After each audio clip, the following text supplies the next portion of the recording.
Sean Diddy Combs was convicted on 2 federal charges, each carrying up to 10 years in prison. But now, in a twist maybe no one saw coming, reports say President Donald Trump's team has been in talks with Diddy's lawyers about a possible presidential pardon. Could Trump really set Diddy free? Shockwaves are tearing through the country right now as reports explode that Diddy's freedom may be closer than anyone imagined. Whole criminal trial, 7 weeks of testimony and a verdict that ended in Sean Diddy Combs' conviction on 2 federal sex crimes charges. Could he be pardoned by the President of the United States? You know, that is a question that came up a lot when we were doing the live streams of the Diddy trial every day on YouTube. I never really considered it as a real possibility, but I'll tell you what, now, based on current reporting, we may have to take this seriously. Oh, and in terms of relief for Diddy, we also have to get into his defense team's new memo that they filed arguing that his conviction should be thrown out, or at the very least, he should get a new trial. We're going to talk about that too. And by the way, let me tell you, we have an amazing guest who I'm going to be bringing on in a little bit, somebody who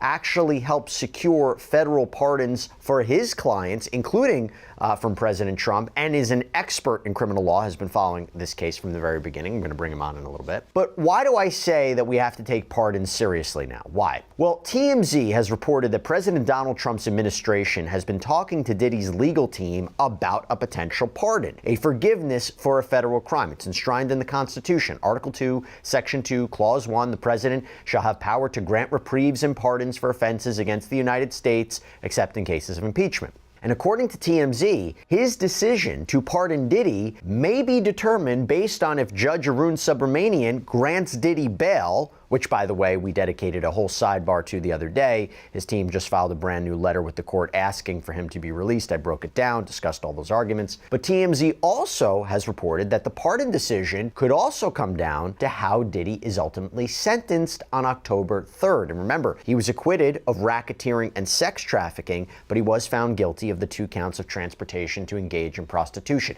the Mann Act violations, namely transporting his exes, Jane and Cassie Ventura Fine, and men across state lines for the purposes of sex work. Each charge carries up to 10 years in prison, although I'll tell you, in a prior filing, the government was looking at roughly 4 to 5 year prison sentence. Mind you, this is before a pre-sentencing report has been prepared for the court, which does a full background check and analysis of Diddy's life and crimes. Now, the defense would definitely love time served and he gets out, or 21 to 27 months. And remember, at the time, a few months ago, before the verdict, this was back in May, and he said when asked about a pardon for Diddy, I would certainly look at the facts. If I think somebody was mistreated, whether they like me or don't like me, it wouldn't have any impact on me. He used to really like me a lot, but I think when I ran for politics, that relationship busted up from what I read.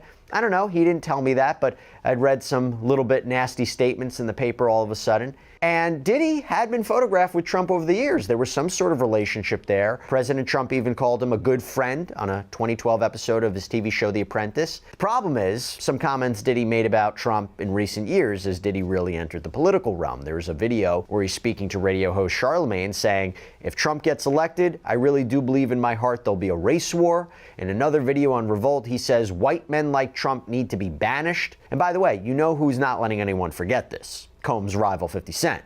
Took to social media recently, wrote, see, Trump don't like S like this, buddy. You run your mouth too much. And Donald doesn't take well to disrespect and doesn't forget who chooses to go against him. While working tirelessly to make America great again, there is no room for distraction. He would consider pardoning anyone who is being mistreated, not Puff Daddy. And let me tell you, the idea of Trump pardoning Diddy is not getting a ton of love out there. Conservative commentator Megyn Kelly posted on X, Trump should not pardon Diddy. He doesn't deserve it. He's a Trump hater. He's a woman abuser. MAGA is already upset over elites. After weeks of silence, whispers are turning into headlines. Donald Trump's team is allegedly preparing to step in with a stunning move that could lead to Diddy's early release from prison. And if what insiders are saying is true, this could be one of the most controversial and explosive political plays in recent memory. According to multiple sources close to both camps, discussions have been taking place behind the scenes, quiet meetings, private calls, and sudden shifts in legal strategy that all point to one thing: Diddy might actually walk free. What's making this story even crazier is who's rumored to be behind it: Donald Trump and members of his inner circle, the same people who've been known to pull shocking moves in the name of power, influence, and loyalty. This comes after weeks of chaos inside the prison walls. Diddy's mental state has reportedly deteriorated, panic attacks, insomnia, and fear after multiple alleged altercations. Aiming to cover for each other. This would not help. GOP struggling with young female voters, most of whom will hate a Diddy pardon. And then you just had other random accounts like America First. What? He's actually considering this? Diddy is a depraved, abusive, sexual deviant who should be spending the rest of his life in prison. If Trump pardons him, he will get absolutely crushed. Who is advising him lately? It's looking like straight up sabotage at this point. There were other accounts that were not in favor of it, although there was this account. Milo posted on X, Trump has no choice but to pardon Diddy after the government, led by James Comey's daughter Maureen, simply lost interest in Diddy's guilt the moment they secured his tapes incriminating powerful Democrats. The prosecution was a shambles. The trial was a farce. Now, I want to talk about if this is really going to happen, how it would happen. Also, if it really depends on bail and sentencing, then what are we talking about? And I have somebody who not only has been following the Diddy case from the very beginning, not only is a renowned criminal defense attorney, but actually has obtained federal pardons from the president, including from Donald Trump. By the way, for his clients Kodak Black and Lil Wayne, those were maybe the most notable. I'm joined by Bradford Cohen. Bradford, thank you so much for coming here on Sidebar. Appreciate it. Thanks for having me, Jess. Now, before I even get into the pardon, okay, there was a bit of breaking news before we were going to come on. This is what I want to get your opinion on first. So Combs' defense team filed a memo in support of a motion for judgment of acquittal, or in the alternative, a motion for a new trial. And basically, I know you read through it, but basically the evidence, they would say, is insufficient to sustain that conviction. Their main arguments is really echoing what we've talked about a little bit when it came to the bail analysis, but that his prosecution, his conviction on these Mann Act prostitution charges is so unique. He wasn't profiting off of this business. All consenting adults were involved. The jury didn't find that there was any sex trafficking. They argued this isn't even prostitution per se, it's voyeurism, that the intent wasn't for people to travel for sex for money, but he paid them for their time. Everybody was having a good time. He makes a First Amendment argument that the freak-offs and the hotel nights were performances that were typically videotaped so they could watch them later on. It's just amateur pornography. And then finally makes the argument that he was prejudiced because of all the other evidence that came in to prove RICO or sex trafficking, and would have never came in if he was merely being prosecuted for prostitution, particularly the Intercontinental Hotel footage of him purporting to beat up Cassie Ventura Fine. And he says, at the very least, he needs a new trial. I hand it over to you. You think this is a successful argument? Thank you. Thank you. I don't know if it's going to be successful in the judgment of acquittal. I think the argument is interesting because everyone agrees he might be the only person in custody right now that has ever been convicted of the Mann Act. The Mann Act, and it gives a nice history of the Mann Act, and a lot of people don't understand what the Mann Act is, but the Mann Act was enacted because of a racist motivation that white women were being recruited by people of color to go across state lines and make money. So actually pimping those women across state lines and making money off of their sexual exploits. Obviously, that's not the case here. It's used so infrequently, it might have been a handful of people were actually charged with the Mann Act. No one in custody currently has ever been convicted of the Mann Act. So it's an interesting argument to say, hey, listen, this Mann Act, the original reason for it was racist. The original way that it was applied was racist. The way it's applied here is incorrect because he was not making any money from quote unquote pimping or getting these women across, or men getting them across with other inmates. His lawyers have been fighting tooth and nail to get him moved, citing his safety and deteriorating health. But the idea that Trump himself, or his team, could be stepping in to secure his release? That's next level. Here's where things get wild. Sources say Trump's team has been quietly exploring the legal grounds for a possible intervention, not necessarily a full pardon yet, but something close. A provisional release, a clemency motion, or even a federal review of Diddy's sentencing. And why? Because, according to some insiders, there might be a political play behind it. Trump has always loved high-profile moves that shake the media, and helping Diddy, one of the most infamous figures in the country right now, would send shockwaves through every network and social feed overnight. There's also talk that this could be part of a broader campaign strategy. Trump has made it clear that he wants to position himself as a man who's not afraid to make bold, unexpected decisions, especially those that grab headlines. And if he manages to pull off something like this, it would dominate the news cycle for weeks. Imagine the reaction, Trump stepping in to free a disgraced music mogul at the center. Cross state lines. None of that was being done. This was all being done for entertainment purposes. So it's an interesting argument. I don't think this judge buys it. It might be interesting on an appeal, but I don't think the judge is going to give him a judgment of acquittal on those 2 counts based on the argument. Now, the more interesting argument to me, and it's their last argument for new trial, is that, listen, if you were just going to charge him with these 2 counts, which I originally said when I looked at all the evidence, and don't forget, I was getting calls during this trial from individuals that were telling me, hey, I have information that exonerates what they're saying against Sean Combs, essentially saying that Cassie and others were participating more than just having sex in a room. They were participating more than that. They were paying people, they were hiring people, they were sending me pictures even when Diddy wasn't around. They were asking me to come over even when Diddy wasn't around. These are what these witnesses were telling me, which is really Brady evidence. And I don't know if that was ever turned over. But the more interesting argument is that all these counts were charged. The only thing he was convicted of were the Mann Acts, and he probably wouldn't have been convicted of these Mann Acts but for all this other stuff that came in to try and prove these counts that they could not prove and did not have a basis for bringing.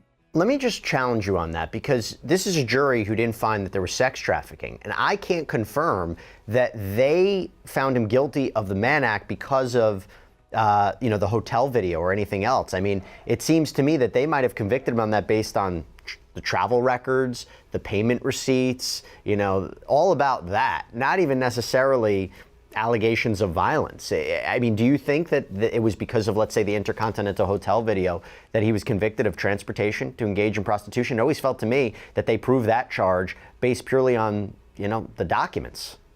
Well, I always feel like during a trial, whenever you get a guilty verdict on one of the counts or 2 of the counts out of 6 or 7, you think to yourself, is it because of these other things that they brought up? How bad he is, he's not a good guy, the video came out.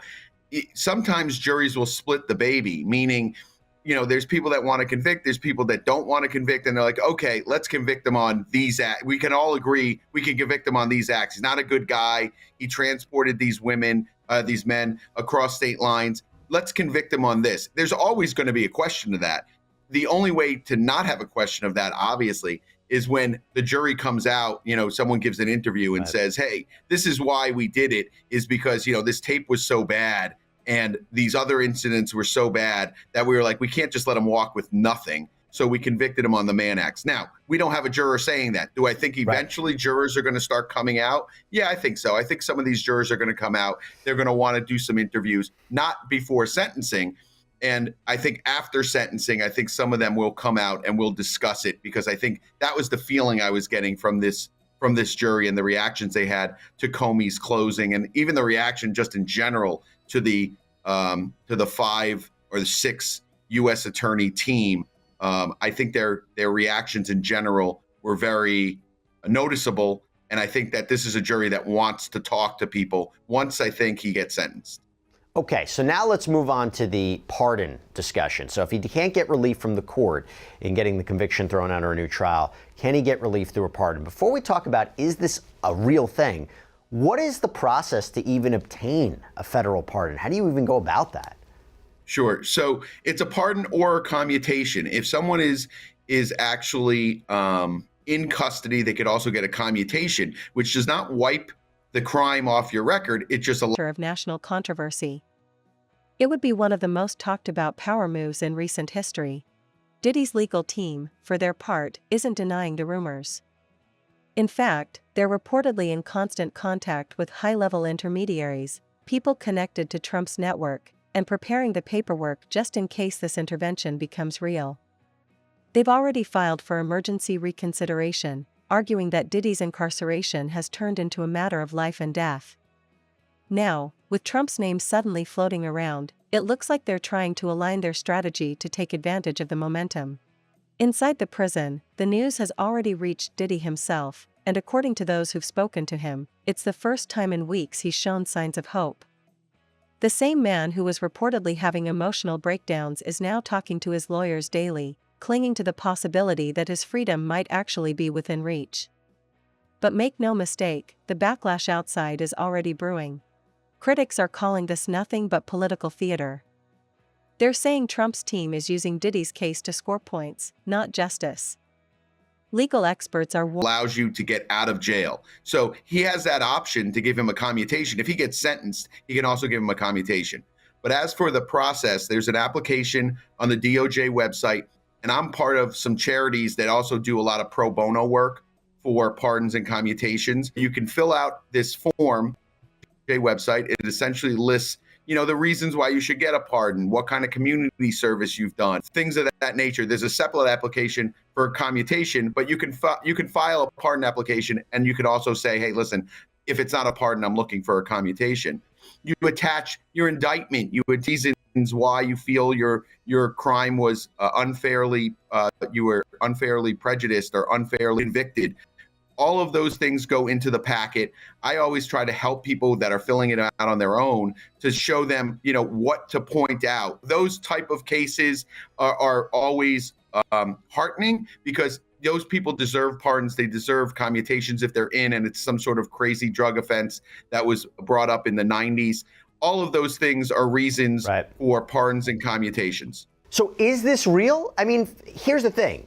He is in a much better position to get a pardon or a commutation of his sentence because he wasn't convicted of sex trafficking and racketeering. There is a way to justify this based on some of the arguments I just mentioned that his defense team is making that maybe he shouldn't have been brought up on this. The I-Man Act, not as serious as what he's facing.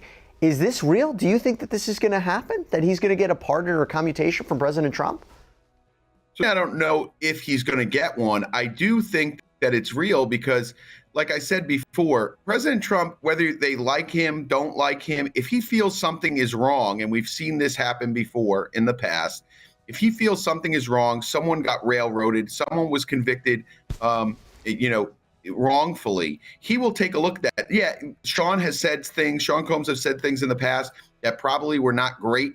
I've read them, but I think that if anyone understands that, I mean, look at President Trump's cabinet. There's individuals on his cabinet. His vice president has said things in the past that weren't great for him. But he understands that people evolve, people change their minds. People understand that there's certain requirements, things that are going on, certain pressures that they're under.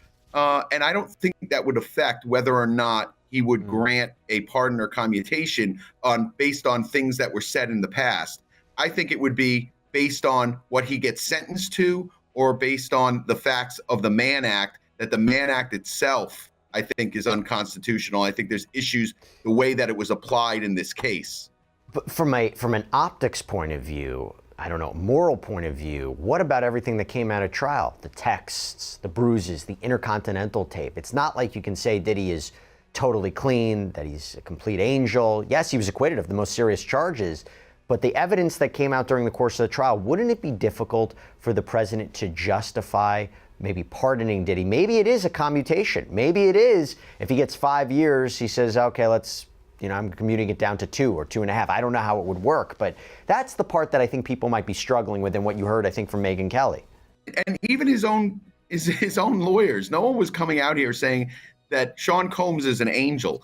Warning that even if Trump's team pushes for intervention, it doesn't mean it'll happen overnight. The process could still take weeks or months. And yet, the timing of all this couldn't be more suspicious.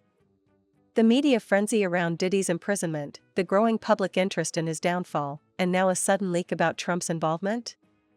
It all feels too coordinated. People who followed Diddy's story from the beginning are stunned. From running record labels and billion-dollar parties to sitting in a cell and waiting for a political lifeline, it's almost surreal. But insiders are saying this isn't as random as it looks. Remember, Diddy has long been connected to power. Politicians, CEOs, media moguls, his network runs deep. So it shouldn't surprise anyone if some of those old connections are now being reactivated in desperation. The reaction across social media has been divided. Some fans are ecstatic, saying Diddy deserves a second chance. Others are furious, claiming this proves how the rich and powerful always find a way out while everyone else suffers. The hashtag free Sean Combs doesn't do anything that is off the wall, crazy. These things, no one is claiming that. And in fact, even during my interviews, when I was saying things that weren't so popular, saying like, listen, he's only going to get convicted of these Mann Acts. I don't think he's going to get convicted of anything. And people were attacking me and saying like, oh, you like, abusers. That's not the point here. The point is to look at the law, apply the law fairly, apply the facts to the law. That's what's important here. And that's what I was doing when I was looking at the case. Looking at this from that standpoint, he's going to have been in for about 15 or 16 months by the time he gets sentenced. It's not like he got a freebie. If he got a misdemeanor battery, he would have served 364 days in jail. If he got a couple charges, maybe he would have served 2 years in jail. If this judge decides to give him 4 or 5 years based on this, do I think that's unfair? Yes. Do I think President Trump would look at that and say this needs to be communed to time served or communed down to 18 months because he is 15 months in? I think so. I think that would be the fair thing to do. Whether or not he does it, I have no idea. I mean, I don't think President Trump does things because it's popular and unpopular all the time. People seem to think that a lot of people in politics do things that the masses are like, oh, this is unpopular or this is popular. President Trump does what is the right thing to do. And if he feels this is the right thing to do, I think that he would then do it. That's my opinion. I don't think he's looking. That's an explanation. That's an explanation. No, that's at least an explanation, because a lot of people would say, I don't know what he has to gain by doing this. But by you saying, if he just, hey, I don't care where it puts me politically, but if I think it's the right thing, if I think there's an injustice, then I'm going to do it. I mean, look, he has pardoned other celebrities, not just Lil Wayne and Kodak Black, but Todd and Julie Chrisley, right? Rapper NBA YoungBoy.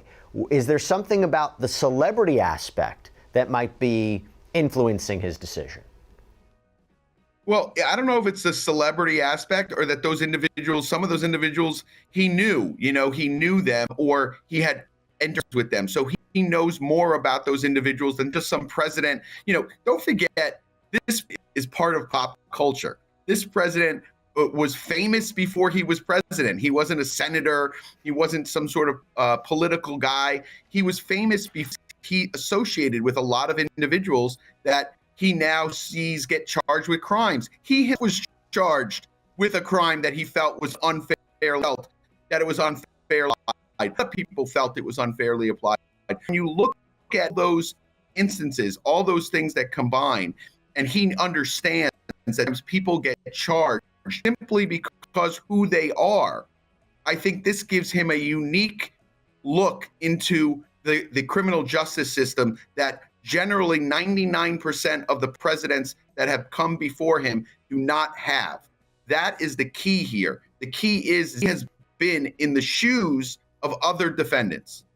Do you think that this is affected by Maureen Comey, right? She was the lead prosecutor in Diddy's case. We know her father, James Comey, former FBI director, Donald Trump, no love lost there. She was fired from the SDNY after the Diddy verdict, and in a statement she said, "Fear is the tool of a tyrant wielded to suppress independent thought. Make of that what you will. Not sure what's going on, but do you think the president could be motivated to provide Diddy some sort of relief because he was prosecuted by Maureen Comey?"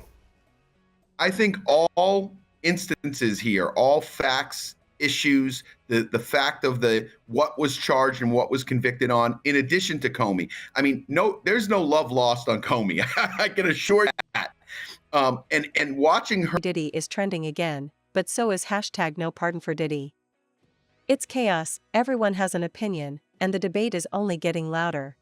If Trump really does step in, this could have massive consequences beyond Diddy's case.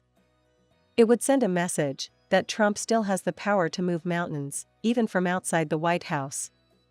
It would also reinforce his image as the man who plays by his own rules. For Trump, it's not just about Diddy, it's about dominance, control, and proving that even the justice system bends under his influence. But what happens next for Diddy if he does walk free? That's the part nobody's sure about. His reputation is in shambles, his empire is shattered, and the investigations around him aren't stopping. Freedom might save his body, but it won't save his legacy. Some are even saying he's not ready for the outside world, that the backlash waiting for him could be worse than what he's facing inside. Still, people close to him are preparing most of the charged time period, and she can speak to a lot of the various racketeering incidents that have been charged, but she can also give a very good overview of what he was like as a person. She testifies about the abuse, she testifies about the coercion. Through her, they're able to show this video, the CNN video showing his abuse in the hotel room. So I think she was a really important witness. I really can't imagine saving her for the end. It would be hard to kind of paint this picture without her going in the beginning. Because I think of what she said, and yeah, she was a young girl at the time that they met. She said that she was innocent to a lot of things. She talks about doing these drugs, and then now you're hearing more about the drug use and seeing the evidence related to the drugs that, for example, was found at Diddy's house in Miami. How do you, as a prosecutor, make sure that that really emotional testimony in the beginning still holds, where a couple days later, a couple witnesses later, we're talking about the drugs, and you want to make sure the jurors remember that pregnant woman in the beginning who was so innocent that she was taking these substances? Yeah, that's always a challenge for prosecutors. And, not only is it hard to keep sort of that emotional high going, but remember, witnesses and evidence don't always come in to a case in chronological order. It's not always a linear description of first, then this happened, then, point A to point Z. You kind of come in bits and pieces. You might have one witness who's only available to testify in a given week, so you have to call them then. So really, that's the prosecutor's job at closing argument. And we're going to see them have a huge job to put all of this together at the end of the case. And what they're going to do is try to bring the jurors back to Cassie's testimony. They'll quote from her testimony. They'll try to draw out and be like, remember when she talked about this? Remember how she sounded? So they'll have to do a good job trying to bring the jurors back to that moment. That is the challenge of having a witness like Cassie go first, is, you have a 5, 6, 7 week trial. By the end of it, are the jurors really remembering everything she says? She was such a compelling witness, and I think her testimony was so emotional. You said the word raw. I think that's a good description of it. I think the jurors will remember the effect that it had on them, even if they don't remember all the specifics of her testimony. And that's then going to be the prosecutor's job at closing to bring those back into the narrative. I think for so many of us on the outside of the world of fame, like, you try to think of what it would be like if you were in those circles like Sean Combs, and then you hear about the drug use, the sex, and all of this. And then I think back to this jury, and it's like you have a social worker sitting on that jury. There's like a deli clerk sitting on that jury. What impact could just how exotic this lifestyle was have on people? Like, I think of my parents, if they were sitting on this jury, I mean, they would be blown away just understanding that any of this would be alleged to have happened in this man's life. Yeah. I mean, look, I was a prosecutor for many, many years, and I read about the allegations in this case and my jaw kind of drops. I'm like, oh my gosh, I can't believe that stuff's happening. And I'm somebody who I think of as having pretty thick skin with this. It's really shocking. It's hard to hear about. I imagine what the defense is really going to harp on throughout the case, but particularly when it comes to closing, is this idea that, the jurors can hate Combs. They can find this lifestyle disgusting. They can find him to be perverted, but that's not what's charged. He's not charged with being a scumbag. He's charged with being a racketeer. for the possibility. His family has reportedly been told to stay ready for anything. His legal team is working around the clock. And insiders say Diddy's been praying, meditating, and even reaching out to old allies, trying to rebuild some form of protection for when, or if, he walks out those doors. Every move, every leak, every rumor serves a purpose. Trump has built his entire career on shock value and timing. And with the political climate heating up again, this could be his way of making sure he stays at the center of the conversation. Some analysts even believe that this is part of a bigger strategy, a way for Trump to reconnect with the hip-hop world, a world that once admired his wealth and power long before politics divided everything. Diddy, who once shouted "vote or die," is now potentially at the mercy of the very man he once criticized publicly. the irony isn't lost on anyone. And if the reports are true, and Diddy does walk free thanks to Trump's hand, it will be one of the most surreal and polarizing moments in modern culture, a complete reversal of fortune that will dominate headlines for weeks. Inside sources claim that Diddy's legal team is already preparing. They've been tightening paperwork, quietly making connections, and preparing statements in case the release becomes official. People close to him say that he's oscillating between disbelief and hope, realizing that after all the chaos, this might actually be his chance at redemption. But even if freedom comes, the road ahead won't be easy. The Diddy who once commanded respect in boardrooms and red carpets is now facing a world that views him through a completely different lens. His name has been dragged through scandals, his reputation destroyed, and his empire left in ruins. Walking out of prison might mark the start of his freedom, but it'll also be the start of rebuilding from the ashes. But one thing is certain, if Trump's team actually moves forward with this, it'll ignite the biggest storm of controversy either man has faced in years. The headlines will be relentless. The reactions will be explosive. And for Diddy, it'll mark a moment that could either save him or destroy him for good. Because when politics and power collide with justice, the results are never simple. And in Diddy's case, the clock is ticking. His future might just depend on one man's decision, and the world is waiting to see if Donald Trump will make the call that changes everything.